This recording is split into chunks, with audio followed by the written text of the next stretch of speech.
You have to sit. Okay, you're going to sit with your back to him. You little punk. She's like, whatever. Whatever. But the cake's over there. Indeed it is. Alrighty, so first thing we have is hot sauce. Hot sauce. I guess I'm wearing glasses because I couldn't read it last time. We're getting old in this house. Hey, sauce it to me. Now, is this going in today's recipe? No, it might go in right there. Okay, so Angry Goat Pepper Company, Cool Hippo Hot Sauce, Prickly Pear, and Cayenne. Ooh, that's going to be spicy. Is he wearing... Okay, we have to come over here more in the light. Turn it more towards the light. No, turn it. Turn it, turn it, turn it, turn it. He looks like he's wearing... No, it's not what I thought it was. I was going to say, he looks like he's wearing one of those exercise bands. No, it looks like he's wearing Jordy glasses. Oh, that would make sense, too. Original Purple Hippo was conceived several years ago. We have heard it was just too spicy for many people, so we listened and created a milder, cooler version. Cayenne peppers, prickly pear cactus juice, and a hint of strawberries. That's interesting. Are blended to create one-of-the-kind sauce that could be enjoyed by everyone. Try Cool Hippo on poultry, pork, ice cream, or frozen daiquiris. Maybe we could put it on some.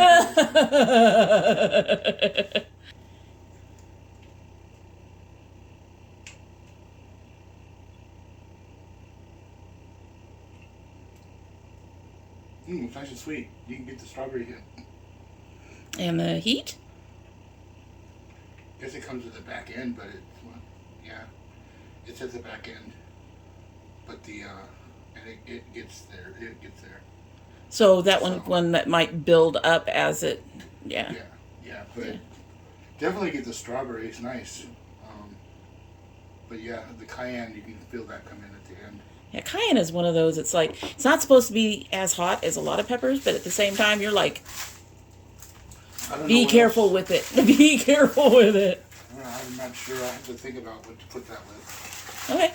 We have our kitty visitor who's not watching Daddy at all. Little brat. Hi. Say hi, Yuriko.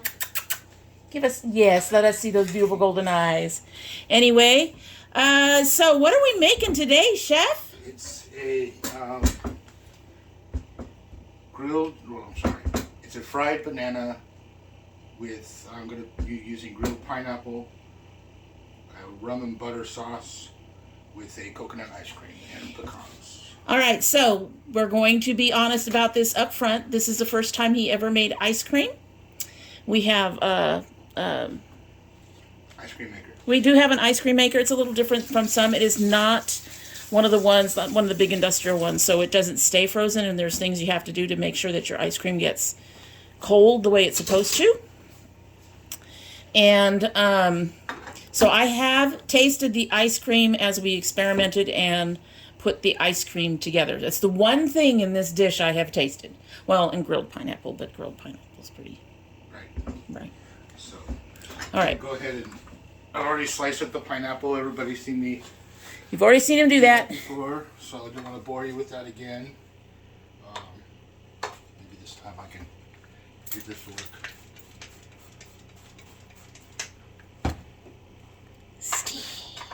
Smoke. Smoke.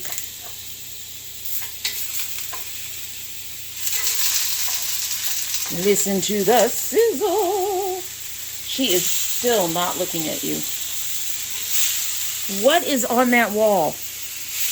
Look at her ignoring him. She's being a punk. There we go. We got pecans here. Pecans are going to get toasted. In the oven? Yes. Sizzle, sizzle, sizzle. Look at the sizzle. Okay. So we're at 350? No, 300. 300. So he didn't chop those up. He's putting them in just like that. I'll chop them up afterwards.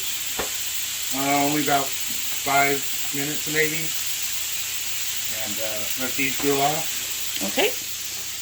And then we'll get to the sauce and the bananas after that. You're not going to go ahead and do the sauce now and get it started? Burner. Oh, okay. You can't use that back burner? No. Okay. All right. You can tell that we are not cooking meat because look who's missing.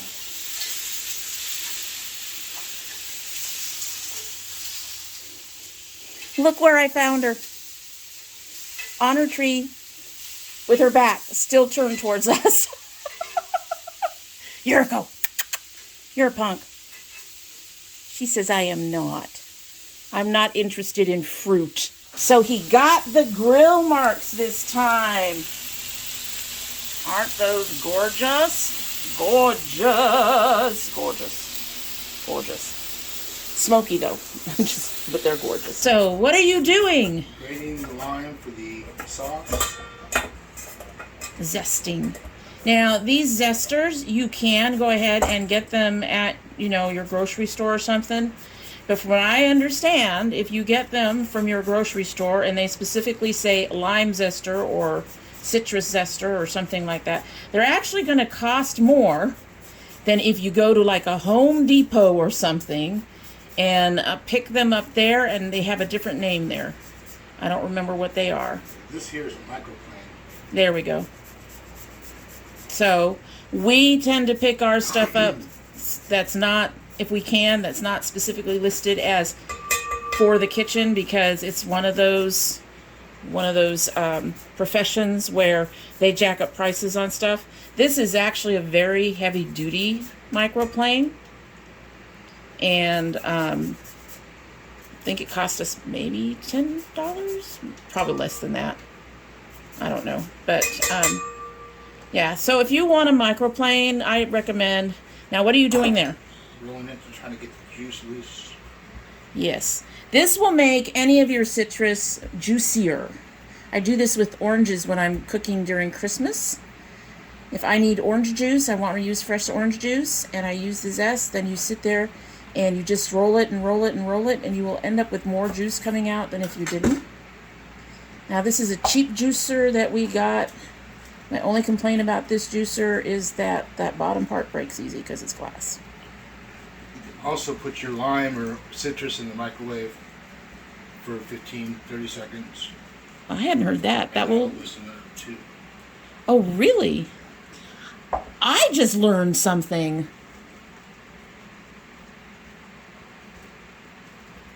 I did not know that.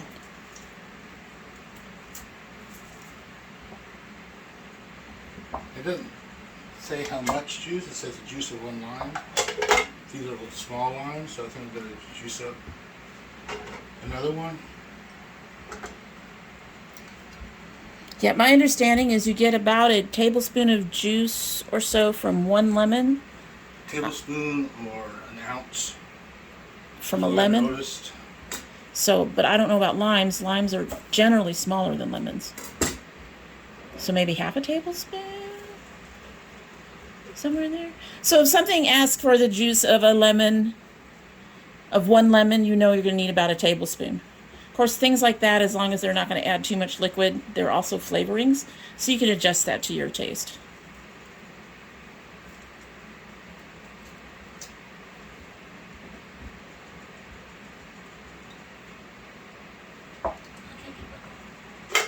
There we go. Put it in our bowl with the zest. And about how much sugar? About a quarter cup. That little cup measure right there is a third, so that's how he's figuring that. Sugar can often be much like anything else. You can reduce it. That is rum. Island rum. It's a new one I've got, but this brand, Cruzon, is one of my favorites. It's from St. Louis in the Caribbean Islands. That's beautiful. I'm not much of a drinker, but I do things with rum in them. Alrighty. So we are heading over to, oh, we got to get that sugar mixed in. Got to get it to dissolve.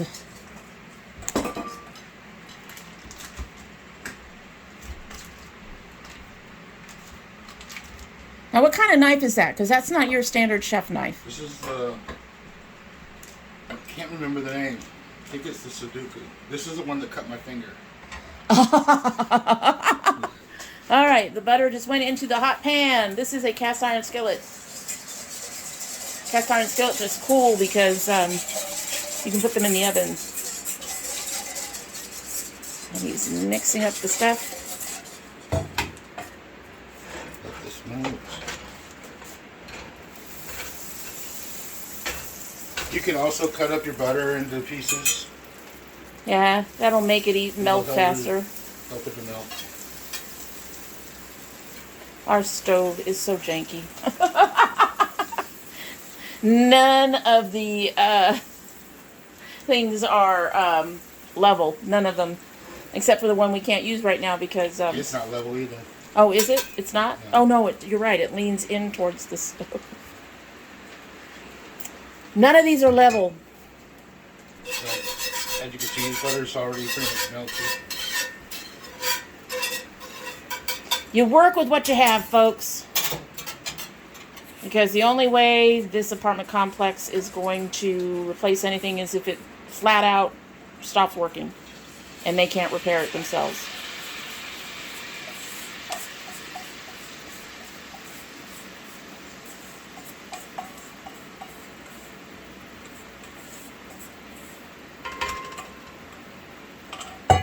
And they won't.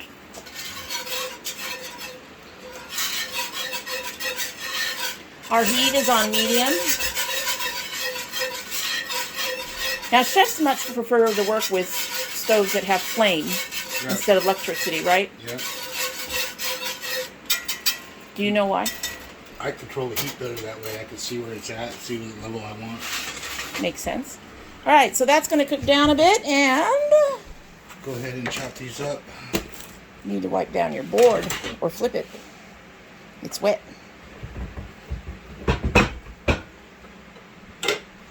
Got all that juice. Pretty. We got him new plates for this.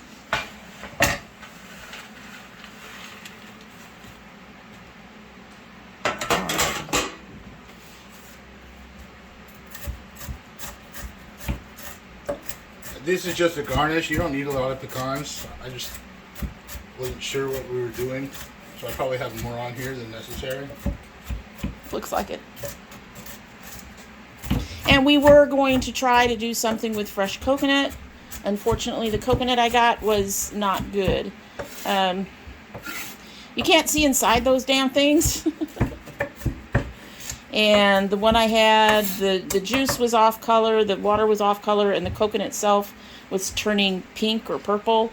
Apparently, when your coconut is doing that, it is not a good coconut. Is it? No. So we are waiting for this to caramelize. How do you know when something is caramelized? It turns to a golden brown color. It also gets a little thicker. And this will be our sauce, besides cooking the bananas in it. Now this has to be caramelized. That still looks kind of yellow to me. Right, but I want to get the whole pan to start going like this before I put the bananas in. I was gonna say, do you want them that already be turning brown, or you? Does it matter? I'm not sure. I haven't done this before. So.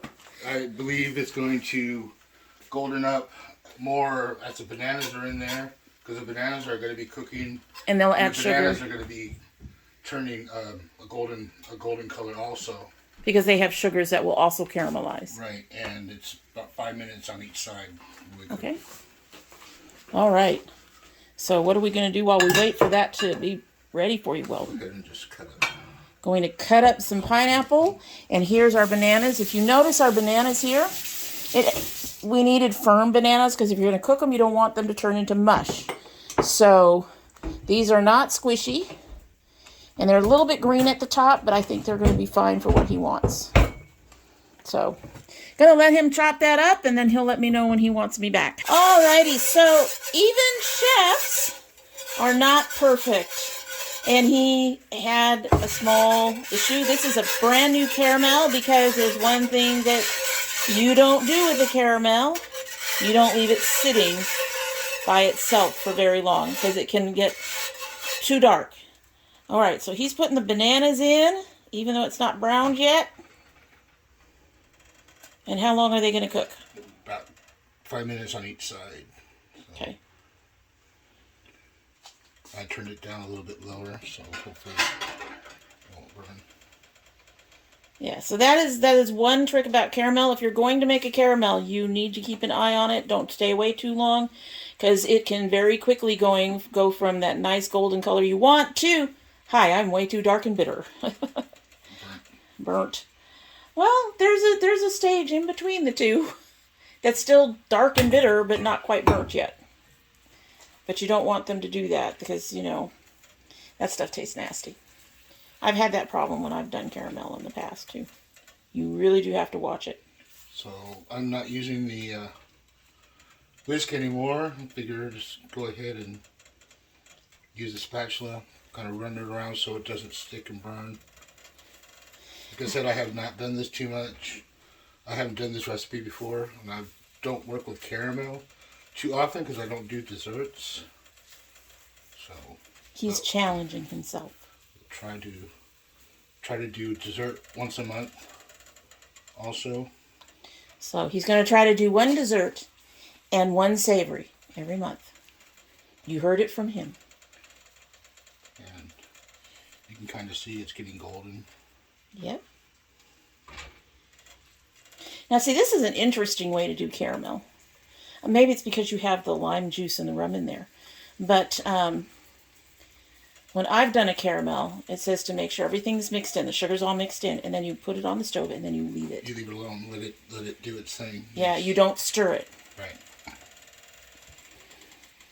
I'm just afraid of it burning, so. Yeah. But yes, that's what I was told. You put your sugar, your water in, make sure it's all stirred up, and you just let it go, and you keep your eye on it. And every now and then, you can tell by the bubbling and the side of the pot that it's cooking in, it's getting a amber color, and that's the color you want for caramel. Now, one of the recipes I did say that you could lift it up and swirl it, but you do not use a spoon. Right. Yeah. That's kind of what I was... What you were trying to do when we burnt the last one. And it's kind of difficult on these stoves, too. Because, like I said, nothing on here is straight. They're all on a slant. So as you can see, all on one end of the pan. And... so it's a little more difficult when you're working with that. Okay, so we're ready to put this plate together. However, we do have another disclaimer. Our caramel broke, and we didn't want to have to do it yet again. So we cheated. We got a Smucker's salted caramel, and we heated that up and added the rum and the lime juice to that. And that will be our caramel. The thing with caramel is you really aren't supposed to stir it. You can tell if it breaks by the oily appearance or the chunks and that kind of thing. We also had some issues with the bananas, but that had more to do with our frickin' stove than anything. All right, so this is the coconut ice cream we made. It has I think the flavor of the coconut came out after it sat. Yeah, we tasted the custard itself, and the custard itself didn't taste very coconutty at all. It was kind of surprising. But after it had churned and frozen up, that flavor really did come out.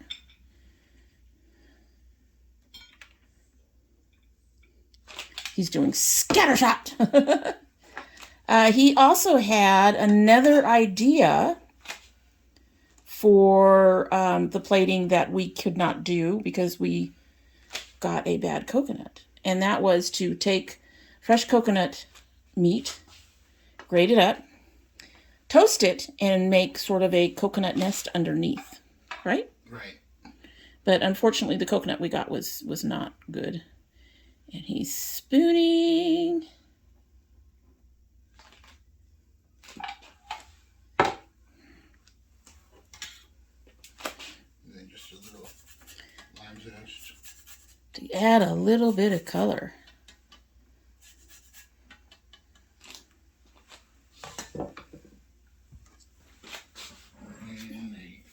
And there, that is pretty plating, I think. I'm gonna zoom around here. That's gorgeous. That's a gorgeous plate. I definitely like it better than the first one you did. In the first one, he had everything all piled up and then the ice cream off on the side. This breaks up all that yellow and brown and puts some, you know, it's white, but it puts some color in the middle, which is nice. So one more disclaimer. I'm not a fan of bananas. I have to be in the mood for them. I will eat them, but I have to be in the mood for them. And I have not been a fan of coconut most of my life. Now, I suspect that that's because the coconut you get in, you know, on the pastries at the store and stuff like that is that desiccated dried coconut. So probably does not taste like actual coconut does, if that makes sense. So this is a challenge for me. So we're going to get a bit of banana. We're going to get a bit of that pineapple. We're getting some of that ice cream. We've got some nut in there. We're getting it all in one bite.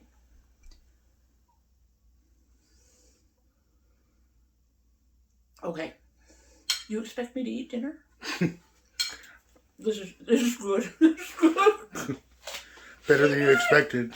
A lot better than I expected. Like I said, not a fan of coconut or bananas. And this is, the pineapple helps, I think. But the bananas don't taste, this is not going to make sense probably. They don't taste as banana-y. And the flavor in the coconut flavor in the ice cream is very delicate. I love the crunch. And then having that lime juice in there. Mm-hmm. Well, and then the bananas were cooked in the lime juice and the rum. We just weren't able to use that sauce. Mm-hmm. Okay. I will say I'm getting more of the banana on the second bite. I'm like not a huge fan of bananas, but this is very good. I would eat this again. Okay. Now I'm going to eat it all. That's good. That's good. And while we made it sound complicated, it actually isn't, especially if you go ahead and get things like caramel that's already made and things of that nature. You can find a coconut ice cream and use a store-bought coconut ice cream. You can use vanilla ice cream. You can use whatever ice cream you want. So there are ways to simplify the recipe, and then all you have to do is, warm up your pineapple a bit, grill it a bit if you want, and then caramelize your bananas, and then you're done. That's it. You're done. It doesn't take much. Anyway, that is it for the day, and we hope you like what you've seen. And if you do like what you've seen, we hope you will subscribe. When you subscribe, please hit that notification bell so you know when I upload. I currently upload 2 days a week, and that would be Monday and Thursday. However, we have bonus videos. My son opens his He's gone Greek. His Geek Fuel every month. We are going to be starting our garden videos very soon. And if you send anything, you don't have to, but if you send anything, we can open that as a bonus video as well. Unless you don't want me to. If you don't want me to, please put a note in your box, or you can join the domytriesthis Facebook group and let me know that there is a box on the way, but you do not want it opened on the channel. If you're one of my notification squad, please check both your bell and your subscription to make sure you're still active. And if you choose not to subscribe, food. Why would you not subscribe for the food? I can see skipping me and my makeup shit, okay? But the food, you gotta be here for the food. However, if you still choose not to subscribe, you're always welcome back here. And we hope we see you again soon. Bye. Bye.